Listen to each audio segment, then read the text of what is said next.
Hey everyone, I'm going to tell you a little bit about label shift in this short video. Let's see whether it works or not. Well, let's go with blue. Okay, let's just start with some setup in supervised learning. Let's imagine we have a domain, let's call it P. Oh, it's so big.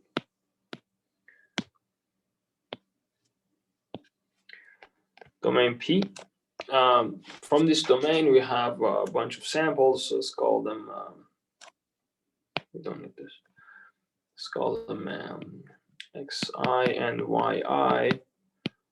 Like, let's imagine we have n of them. They are drawn from P. And let's imagine this x is from space of x's and this y is from space of y's. Okay. And in this setting, we are given the samples, and one thing we usually do is we try to come up with a function, let's say f in a function class, and which minimizes some loss. Let's imagine we're given a loss function, and we are interested in a function f which minimizes, or it gives us a small loss, basically using f applied on x and compared with y. So this loss is small. Okay, and as we all know, since we don't have access to the P except through the samples, what we can do an empirical risk minimization, and we can look at the F, which minimizes. Let's do average 1 over n summation of L f of xi and yi. I goes from 1 to n. So we have n samples, and we try to find a function which minimizes this. Okay. So an example of this setting, just in a hypothetical setting, is let's P be I don't know, Pasadena, and we have a group of specialists and doctors. They go to the field and to the hospitals, and they look at x's. Thus x's denote the symptoms, like x the symptoms patients, and we ask this group of specialists to, given x, tell us what is y, which is like the disease. If I miss a small things, that's common. Okay, so we hire a group of specialists. We go there and look at patients' symptoms and ask these specialists and doctors to tell us what is the disease of these people. So we spend some time. We cheaply have these symptoms because we can go to the hospitals and look at the sheets. But given this symptoms, you can. The job of the doctors is to come up with labels which are this Y's disease, and then you can do empirical risk minimization to come up with a classifier or regressor. Now consider the case that we go to another city. Let's call city Q, domain Q. Well, let's call it source domain, which is a domain that we have labeled data, and we go to another. We want to go to another city. Let's call this city, I don't know, target domain, and this is, let's imagine, San Diego. Okay. In San Diego, what we can do, go to hospitals and do the field search and come up with symptoms of patients, and then we can hire the same set of doctors and spend time and energy and money to get the labels. But the question we're going to talk about and study in this video is, what if in the target domain we just have access to covariates, xi's, like symptoms, but we don't want to spend time and money and energy and all this stuff for the specialists and doctors to give us labels. So in the target domain, let's with xj, j goes from 1 to m. I have m unlabeled data points. So what is the case here? Oops. What is the case here? We have from the source domain P, we have labeled data xi, yi. You have n of them.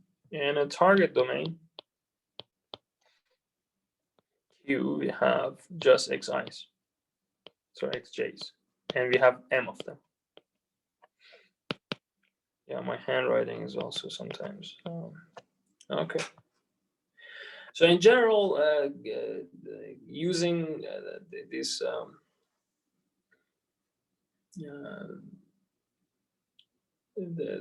this set of data sets might not be sufficient to do anything good in the target domain. So our goal is to do to come up with a good classifier which works in the target domain. We were going to make some assumption. The assumption we're going to make is called label shift. Label shift assumption, which is as follows. In a hypothetical setting, we can assume that when a person has a disease, let's say heart disease in Pasadena or in San Diego, the distribution of the symptoms that person is going to show is going to stay kind of similar. So what happens in domain P or under distribution P, the distribution of symptoms condition on Y, condition on disease, is going to be similar to the distribution of symptoms condition disease in a target domain. So condition on disease, we have similar distribution of symptoms in both domains. Okay, this is called a label shift. So now we are interested in coming up with a good classifier for the target domain. To do so, we can use like importance weighted empirical risk minimization. The reason we can do it is because is as follows. Our goal is to come up with a classifier or regressor, a model which gives us a small loss on target domain. Okay. And if everything goes well, under some regularity assumptions, we can write this one as expectation of P omega y loss of f of x on y, where here this omega is importance weight.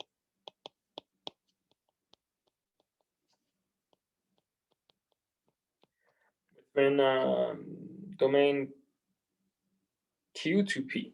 Okay. So since we have this equality, what we can do is and also since we don't have label samples from the target domain, what we can do, we can look at the importance weighted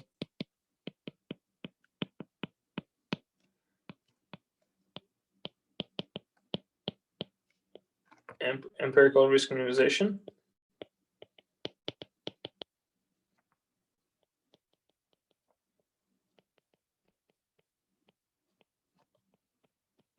Which is as follows. We look at the samples from the source domain, and what we do, we minimize 1 over n summation of I equal to 1 to n of importance weighted samples of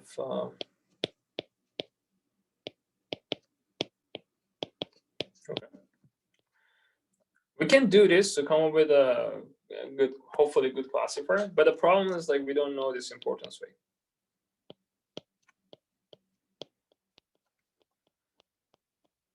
So the question is, can we use this labeled data points from the source domain and unlabeled data points from the target domain to estimate this importance. Okay. So if you are able to estimate this importance weight, then we can use it, this empirical, this importance weighted empirical risk minimization, to come up with a classifier which hopefully might be good. Okay, so if we estimate it, we replace this omega here with omega hat, which is going to be our estimation, and we just run risk minimization. Okay, so let's see whether we can estimate this omega. To do so, consider a function g, which is from x to some rd. Okay, and imagine I apply this function g on data points in source domain and target domain. Okay, when I apply this g on the target domain, what I get something, I call it qg, which is going to be expectation of gx under this measure q. Okay. The interesting thing is I can write this one as I think it's called Tower law or something. Gx. Wait a second.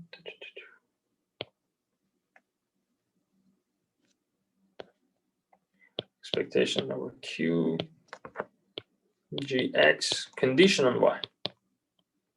I'm using some loose notation here. So I can write this one this way, and and the interesting part is we said given y, the distribution of x under domain p and q is gonna stay same or similar. Okay, therefore I can write this one as expectation with respect to p, because it doesn't matter.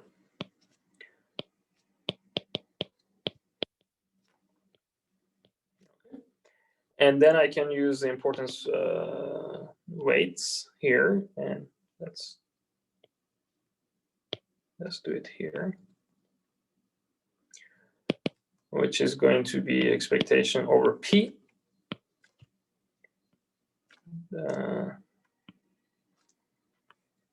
Expectation over p again of gx given y times omega y. Okay. So I got some equality. So the thing is, this quantity is, I can get it by applying g on the domain, on the target domain. And so the left hand side I can compute it, or at least I can approximate if I have samples of the target domain, which I have. By samples I mean unlabeled samples.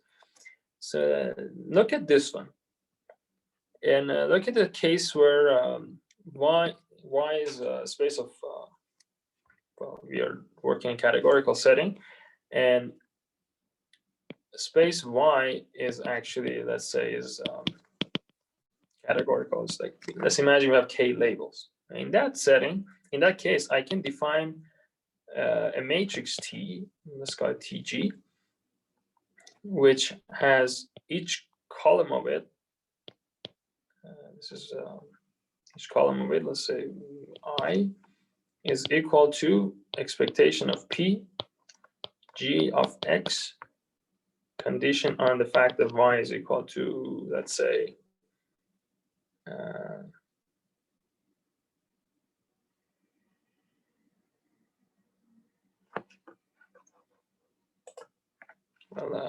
Y, that means a joint one.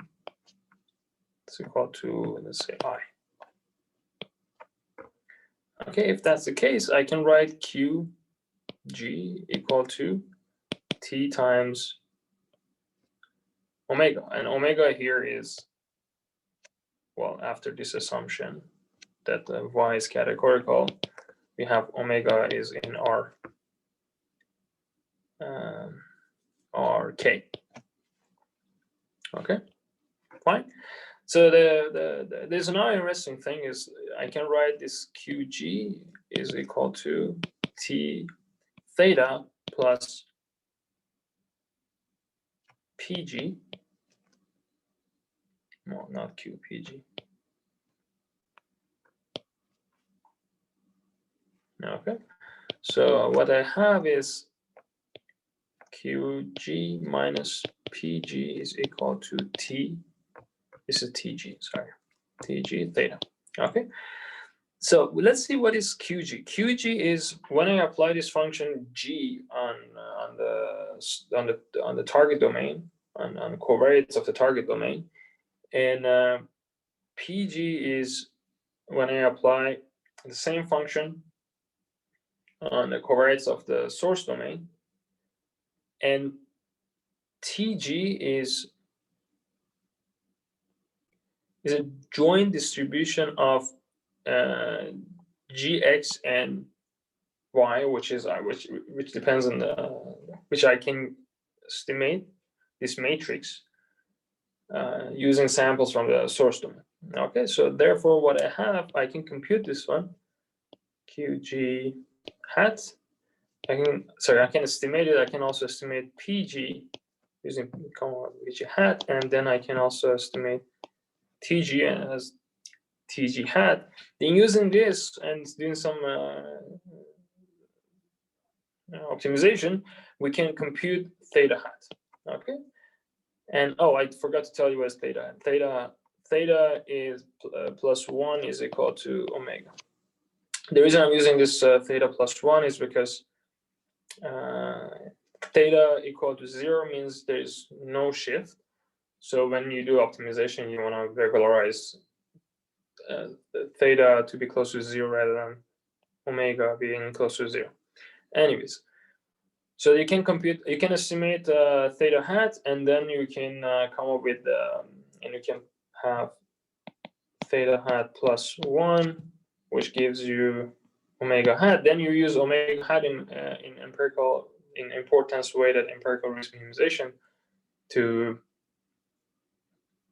come up with a classifier which might be good for the target domain. So we use this omega hat in importance weighted empirical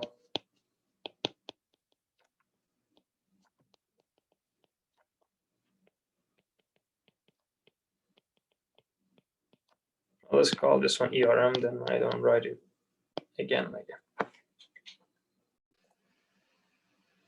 Okay, so I had to take a meeting. Okay, this way we can compute the importance weight, and after computing the importance weight, we can do the ERM. I'm very good. So this was a way to estimate the importance weight here, which was a vector in RK. So now the question would be, what if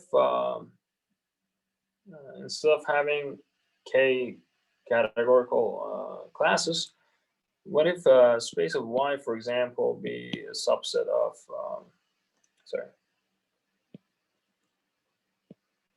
subset of RK? As a regression problem, for example, where your Y is an RK, or even you can go beyond that. The space of Y is a space of functions, like it's infinite dimension spaces. Okay, so how we can deal with this set? Okay, so in order to handle this setting, where here make sure that we follow the setting here. Omega is a function.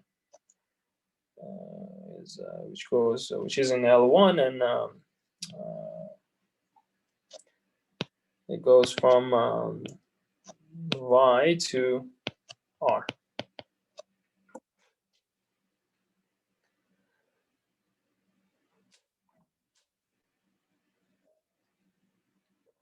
Okay. So similar to the categorical setting, let's define a function. This time, let's call it U. This function U goes from X to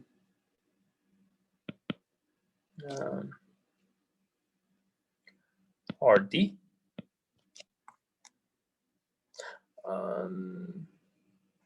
Okay, and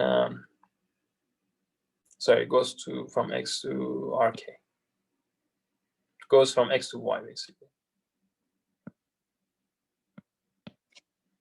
Okay, and if that's the case, what I'm going to define is QU is a function where if we evaluate it as at y, let me pay more attention to my notation. It's going to be expectation of a kernel function k. Oops, this k is different than the dimensionality of y. Let's call this one d prime or d, whatever, doesn't matter. So y is in Rd, k is a kernel function, and what we do is we look at the expectation of this function under Q. Okay, so if I look at the expectation of this function over, oops, there is no, what I get similar to the past is going to be, well, I'm going to define another notation. I define this right hand side as KU. Okay, so I just remove the dependence on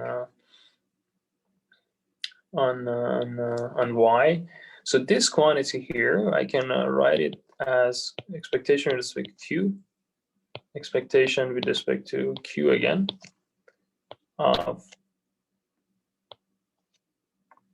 ku given y, similar to the previous one. And again, I'm going to use the same argument that we used, that this quantity under both q and p is equal or similar. So in that sense, what we would get is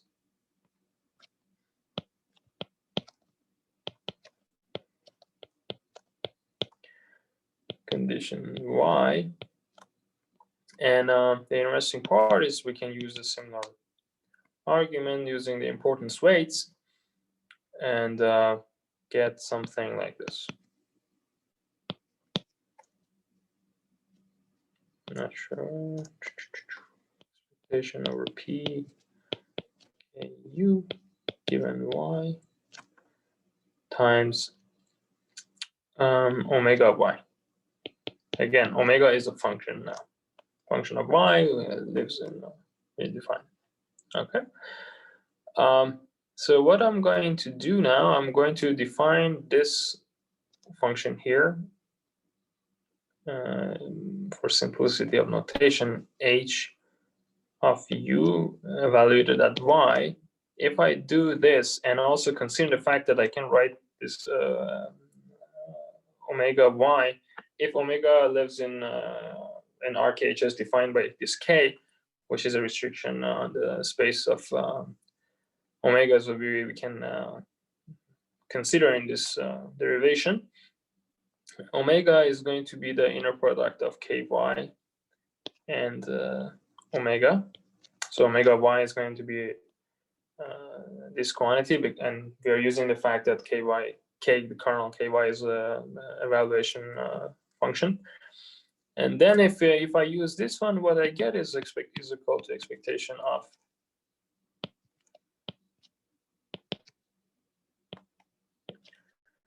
outer products with ky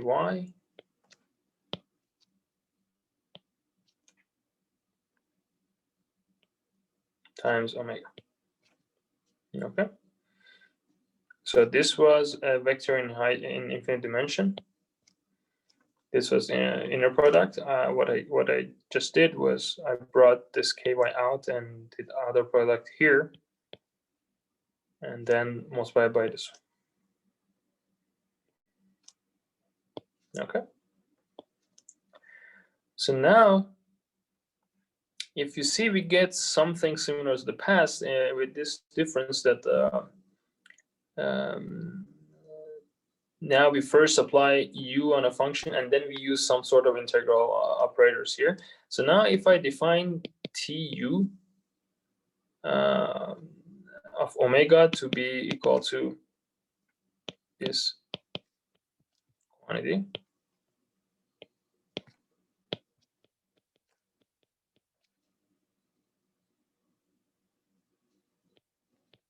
Which means that my TU, which is an operator, which is an integral operator basically, is going to be expectation of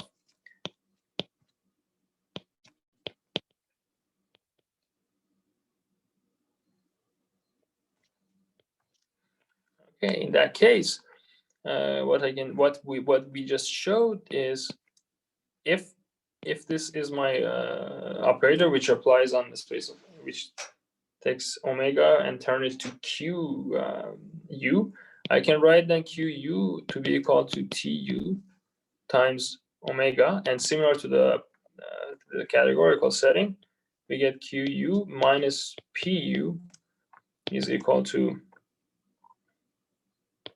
TU theta. Okay, so how I get these quantities for the QU? If you remember, QU was this quantity, so I can get this one by using empirical estimation. I just apply function U on X, okay, and evaluate my. I look at the kernel function evaluated at UX and look at the average of them. Similar thing for the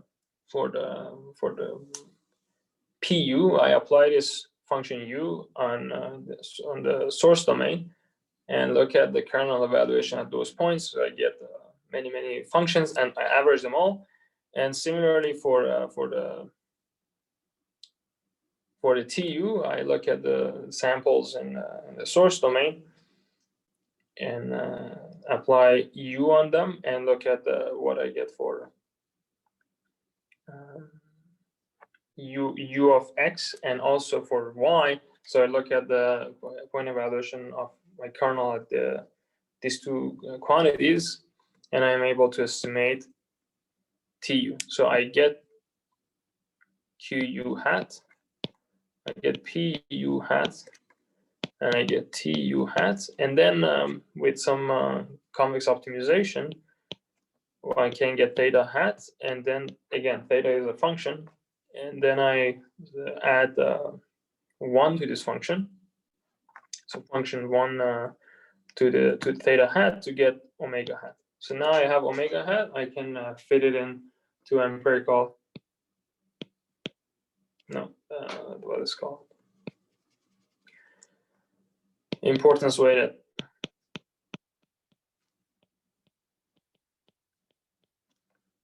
ERM, and hope that I get some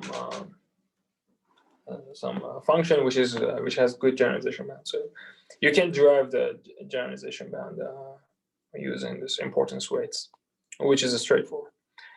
Okay, you can basically this derivation also holds for beyond Euclidean spaces, and you can also derive those. And let me see whether I can find the paper's name. Yeah, it is called. So you can find all the derivation and how to compute this theta hat, and some careful analysis to get a concentration inequality for theta hat, and also for generalization bounds you would end up getting using this importance weighted ERM. In this paper, it's called importance weight estimation and generalization, and I'm supposed to put capital here, in domain adaptation, yes, under label shift. It's a fun topic. I recommend you guys to also take a look at prior works in this area. So it's a neat idea and is interesting. Okay, have a wonderful time.